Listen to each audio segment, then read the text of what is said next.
il y a deux types de protection en fait à envisager.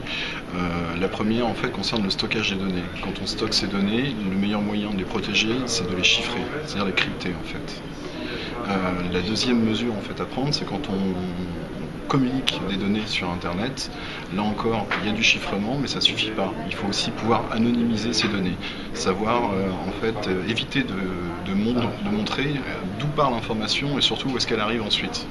Alors, on offre deux types de prestations. La première concerne les applications sur Internet. On fait du test de vulnérabilité et on essaye de trouver des failles logicielles. Et la seconde prestation qu'on offre, c'est justement des prestations de chiffrement et d'anonymisation pour les communications à vocation des journalistes, des juristes ou les gens qui ont besoin d'un fort niveau en fait, d'anonymisation.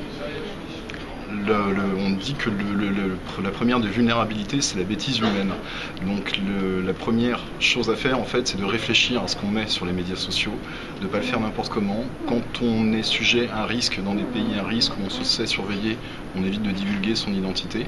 Et la seconde grosse mesure à prendre, c'est effectivement d'essayer d'anonymiser quand on se connecte, quand on poste, faire en sorte que ça ne soit pas relié à un numéro de téléphone et qu'il suffit de passer un coup de fil à un fournisseur d'accès pour savoir qui est la personne. Alors il n'y a pas de solution spécifique au journalisme, mais il y a des solutions qui fonctionnent très très bien, qui sont utilisées autant par les services de police que par des juristes, qui sont tout à fait adaptables à des journalistes ou à des dissidents.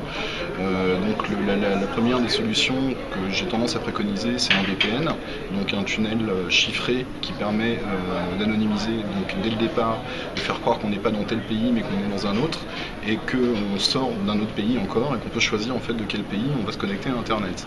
Donc ça c'est un petit peu la première, c'est un peu le premier des réflexes à avoir. Il y a des solutions gratuites qui existent, il y a Tor qui existe, qui est un réseau en fait qu'on appelle le routage en oignon, c'est-à-dire qu'il va poser plusieurs couches de chiffrement pour anonymiser les communications. Il y en a un autre qui fonctionne très bien qui s'appelle I2P.